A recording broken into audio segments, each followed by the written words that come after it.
আসসালামু আলাইকুম, welcome again another blog video. আমি ইতিমধ্যে আসছি কুয়েত সিটিতে। আর কুয়েত সিটিতে আসার পিছনে রিজন হলো আমি আসছিলাম বাস কাট করার জন্য। যেহেতু আমি রোড বাসে চলাফেরা করি এবং ডিউটি করি, তো এর জন্য বাস কাটটা আমার জন্য বেস্ট। কারণ হলো যে 31 দিন ডেট থাকে 10 দিনের কার্ডের মধ্যে। আর কেপিটিসি বাসের যে কোনো নাম্বার বাসের মধ্যে আপনি যত খুশি তত খুশি আপনি যাতায়াত করতে পারবেন। এটার কাছে সবচেয়ে ভালো লাগে কেপিটিসি বাসের কার্ডটা আর কি, যেহেতু 10 দিনের কার্ড। আর 10 দিনের কার্ডে 31 দিন ডেট পাওয়া যায়। আপনি যত খুশি তত ইচ্ছা ঘোরাঘুরি করতে পারবেন এই 10 দিনের কার্ডে 31 দিন। তো আমি এই কার্ডটা আমি করে নিচ্ছি। আর ইতিমধ্যে দেখতে পাচ্ছেন আমার পিছনে কিন্তু খুব সুন্দর একটা ভিউ কুয়েত সিটি। আর যারা কুয়েত সিটিতে আসছেন, যারা যারা নিয়মিত আসেন, তারা কিন্তু এই জায়গাটা খুব বেশি পছন্দ করেন। বিশেষ করে শুক্রবার কিন্তু লোকজনের অনেক সমাগম থাকে এবং এই সুন্দর জায়গাটা এই সন্ধ্যাবেলায় মানে এই জায়গাটা এতটা সুন্দর ফুটে ওঠে যা বলার মতো না। তো আপনাদের দেখানোর চেষ্টা করবো কুয়েত সিটিটা। আর আমি ইরানি মার্কেটেও যাচ্ছি, সেই পর্যন্ত আমার ভিডিও সাথে থাকেন ইনশাল্লাহ। আর নতুন হলে চ্যানেলটা সাবস্ক্রাইব করে দিবেন। আর পুরাতন যারা সাবস্ক্রাইব করেছেন ভাই ব্রাদার, তাদেরকে অসংখ্য ধন্যবাদ। চলেন এক নজরে দেখে যাই কুয়েত সিটির যে নাইট ভিউটা আর কি। নাইট ভিউটা ঠিক এরকম, মানে অসাধারণ।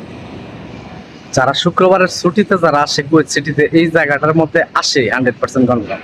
কারণ এটা খুব লোভনীয় আসলে একটা জায়গা। আর আমি দেখছি যে শুক্রবার ছুটিতে বাঙালি ভাই, ইন্ডিয়ান যারা আছে, বাঙালি ভাই যারা আছে, তারা কিন্তু এই জায়গাটা কিন্তু অনেক ভালোবাসে। এখানে আপাতত একটু বসে যায়, দেখতে পাচ্ছেন আপনারা, মানে অসাধারণ একটা নাইট ভিউ। তো চলেন দেখি ইরানি মার্কেটে যাই। এই তো চলে আসছি আমরা ইরানি মার্কেটের যে মাছের বাজারটা আছে, মাছের বাজারে দেখি কিছু কিনতে পারি কিনা। সেই পর্যন্ত সাথে থাকেন আপনারা। 2 টাকা করে দেন 1 কিলো।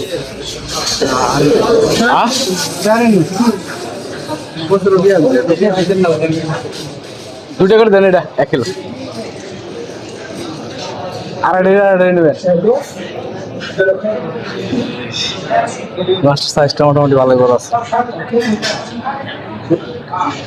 2.5 টাকা করে স্যার, 2 টাকা করে দেন। 4.5 দিনের 1 দিনের রুবা কিনে। এখানে সবচেয়ে বেশ যে জিনিসটা সুবিধা হলো সেটা হলো যে আপনি কিন্তু চিংড়ি মাছ কিন্তু রুবা দিনার কিলো আপনি এখান থেকে পরিষ্কার করে নিতে পারবেন আপনারা। এখানে ওই মাছের দোকানের সামনে যে বাইকগুলো আছে, কিছু কিছু ভাই আছে, ওনারা আসলে রুবা দিনার কিলোতে কাজ করে দেয়।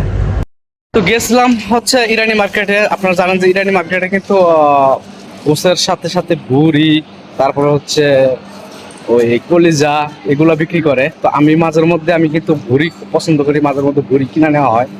তো আজকেও গেছিলাম তাই ঠিক ভুড়ি কেনার জন্য। কিন্তু এখন নাকি ওই দোকানে ওগুলো বিক্রি করা সম্পূর্ণ নিষেধাজ্ঞা দিছে বলদিয়ার থেকে।